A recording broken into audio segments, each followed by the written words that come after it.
मित्रांनो, 5 इयर LLBच्या विद्यार्थ्यांसाठी अत्यंत महत्त्वाची बातमी आहे. कारण CET सेलने आपल्या शेड्यूलनुसार फर्स्ट राउंडचं अलॉटमेंट आता जारी केलेलं आहे. तर आजच्या या व्हिडिओमध्ये आपण हे अलॉटमेंट कशा पद्धतीने चेक करायचं आणि जर तुम्हाला कॉलेज मिळालं असेल किंवा नसेल मिळालं तर तुम्हाला यापुढे काय करायला हवं, या सर्व गोष्टी आपण आजच्या या व्हिडिओमध्ये डिस्कस करणार आहोत. तर हॅलो विद्यार्थी मित्रांनो, मी तुमचा एज्युकेटर अरविंद आणि तुमचं स्वागत आहे ग्लोबल ऑनलाईनमध्ये. मित्रांनो, 3 इयर आणि 5 इयर LLB फर्स्ट इयरच्या विद्यार्थ्यांसाठी असणारे फर्स्ट सेमिस्टरची लाईव्ह बॅच ग्लोबल ऑनलाईनमध्ये 25 ऑगस्ट पासून सुरू होत आहे. या बॅचमध्ये तुम्हाला तुमच्या कॉलेजच्या सर्व सब्जेक्ट्सवरती लाईव्ह लेक्चर्स दिले जाणार आहेत. सोबतच इथे रेकॉर्डेड लेक्चर सुद्धा अवेलेबल असतील. तसेच वीकली डाऊट क्लिअरिंग सेशन्स, परीक्षेपूर्वी असणारे रिव्हिजन लेक्चर्स ज्याच्यामध्ये तुम्हाला PYQच्या माध्यमातून परीक्षेसाठी रेडी केलं जाणार आहे. आणि तसेच विद्यार्थी मित्रांनो, परीक्षेच्या प्रिपरेशनसाठी मराठी आणि इंग्रजी अशा दोन्ही माध्यमामध्ये या बॅच मध्ये तुम्हाला नोट्स अवेलेबल असणार आहेत. तर ही बॅच इव्हिनिंग सेशन मध्ये घेतली जाणार आहे. त्यामुळे दिलेल्या नंबर्सवरती आजच कॉन्टॅक्ट करा आणि 15 ऑगस्ट पूर्वी ही बॅच जॉईन करून आपलं फर्स्ट सेमिस्टरचं प्रिपरेशन सुरू करा. तर मित्रांनो, इथे CET सेलच्या ऑफिशियल वेबसाईटवरती ज्यावेळेस तुम्ही admission portal for AY 2026-27 open करता, त्यामध्ये LLB 5 इयर हा कोर्स तुम्हाला दिसतोय. आता एकतर तुम्हाला मे बी मेसेज आला असेल किंवा नसेल आला. जर तुम्हाला तुमचं अलॉटमेंट चेक करायचं असेल तर इथे तुम्हाला कॅन्डिडेट लॉग इन वरती क्लिक करावं लागेल. कॅन्डिडेट लॉग इन वरती क्लिक केल्यानंतर तुमचा रजिस्टर्ड ईमेल ID आणि पासवर्ड इथे एंटर करायचा आहे. त्यानंतर साइन इन वरती क्लिक करायचं आहे. तर सध्या लॉग इन केल्यानंतर इथे आपल्या समोर seat acceptance will start onwards 19 August 10 AM असं म्हटलंय. तर उद्यापासून तुम्हाला मिळालेल्या कॉलेजेसमध्ये तुम्हाला जर ऍडमिशन घ्यायचं असेल तर तुम्ही फ्रीजचं ऑप्शन निवडू शकता. आणि जर तुम्हाला बेटरमेंट करायचं असेल तर बेटरमेंटचा ऑप्शन हा उद्यापासून तुम्हाला निवडण्यासाठी CET सेलने हे नोटिफिकेशन दिलेलं आहे. तर आता जर तुमच्या पोर्टलमध्ये तुम्हाला राऊंड 1 नॉट अलॉटेड असं दिसत असेल तर याचा अर्थ असा आहे की तुम्हाला कुठलंही कॉलेज अलॉट झालेलं नाहीये. आणि तुमच्यासाठी असणारी नेक्स्ट स्टेप म्हणजे तुम्हाला राऊंड 2 साठी थांबायचंय. राऊंड 2 मध्ये परत ऑप्शन फॉर्म अपडेट करा आणि राऊंड 2 ला ॲपियर व्हा. जर तुमच्या पुढे नॉट अलॉटेड असं दिसत असेल तर तुम्हाला सेकंड राऊंडसाठी ॲपियर व्हायचंय आणि सेकंड राऊंडचा ऑप्शन फॉर्म भरायचा आहे. त्यावेळेस जेव्हा सेकंड राऊंडचं नोटिफिकेशन येईल त्यावेळेस तुम्ही तो ऑप्शन फॉर्म भरा आणि सेकंड राऊंडला ॲपियर व्हा. आणि आता जर तुमच्या पुढे राऊंड 1 अलॉटमेंट स्टेटसमध्ये कॉलेजचं नाव दिसत असेल तर याचा अर्थ तुम्हाला ते कॉलेज अलॉट झालेलं आहे. आता जर तुम्हाला तिथे ऍडमिशन घ्यायचं असेल तर उद्या सकाळी 10 नंतर तुम्हाला फ्रीज हा ऑप्शन सिलेक्ट करून प्रोव्हिजनल अलॉटमेंट लेटर घेऊन कॉलेजमध्ये रिपोर्ट करावा लागेल.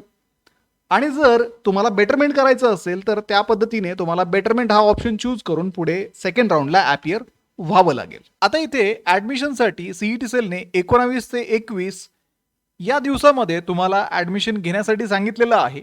तर याच दिवसामध्ये तुम्हाला स्वतः कॉलेजवरती जाऊन तुमचे सर्व डॉक्युमेंट सबमिट करून तिथे ऍडमिशन कन्फर्म करायचं आहे. ठीक आहे. ऍडमिशनसाठी लागणारे डॉक्युमेंट्स जे आहेत त्यासाठी एक सेपरेट व्हिडिओ मी ऑलरेडी बनवलेला आहे.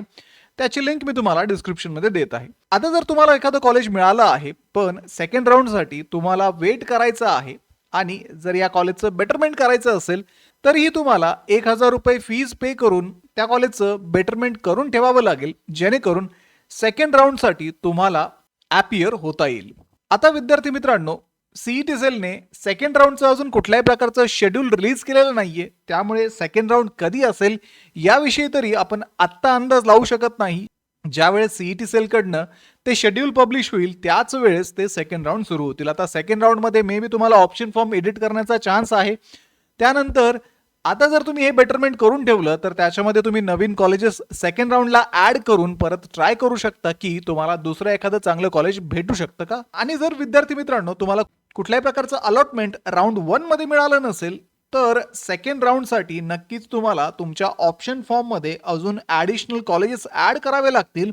ज्या कॉलेजमध्ये ते असे कॉलेजेस असतील की ज्यांचा मागच्या वर्षीचा कट ऑफ हा तुमच्या पर्सेंटाईलपेक्षा कमी असेल आणि तरच तुम्हाला त्या कॉलेजचं अलॉटमेंट सेकंड राऊंडमध्ये मिळणं पॉसिबल होईल.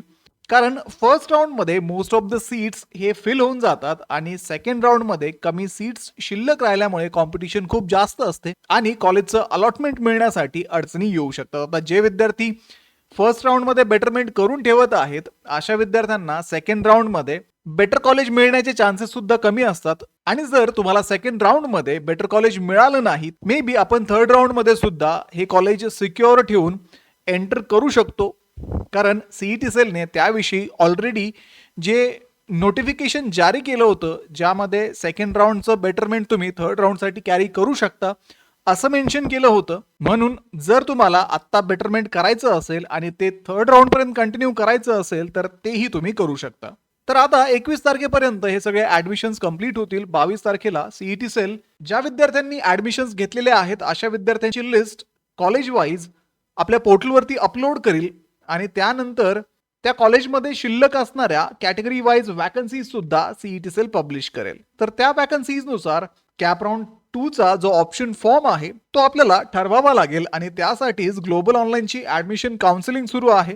सोबतच 3 इयर आणि 5 इयर LLBच्या विद्यार्थ्यांसाठी असणारी फर्स्ट सेमिस्टरची बॅच ग्लोबल ऑनलाईन मध्ये 25 ऑगस्ट पासून सुरू होत आहे. या बॅच मध्ये तुम्हाला तुमच्या कॉलेजच्या सर्व सब्जेक्ट्स वरती लाईव्ह लेक्चर्स दिले जाणार आहेत. सोबतच इथे रेकॉर्डेड लेक्चर सुद्धा अवेलेबल असतील. तसेच वीकली डाऊट क्लिअरिंग सेशन्स, परीक्षेपूर्वी असणारे रिव्हिजन लेक्चर्स ज्याच्यामध्ये तुम्हाला PYQच्या माध्यमातून परीक्षेसाठी रेडी केलं जाणार आहे. आणि तसेच विद्यार्थी मित्रांनो, परीक्षेच्या प्रिपरेशनसाठी मराठी आणि इंग्रजी अशा दोन्ही माध्यमामध्ये या बॅच मध्ये तुम्हाला नोट्स अवेलेबल असणार आहेत. तर ही बॅच इव्हिनिंग सेशन मध्ये घेतली जाणार आहे. त्यामुळे दिलेल्या नंबर्स वरती आजच कॉन्टॅक्ट करा आणि 15 ऑगस्ट पूर्वी ही बॅच जॉईन करून आपलं फर्स्ट सेमिस्टरचं प्रिपरेशन सुरू करा. तर व्हिडिओला लाईक करा, तुमच्या मित्रांना हा व्हिडिओ शेअर करा, ग्लोबल ऑनलाईनला आत्ताच सबस्क्राईब करून ठेवा. भेटूया पुढच्या व्हिडिओमध्ये. थँक्यू.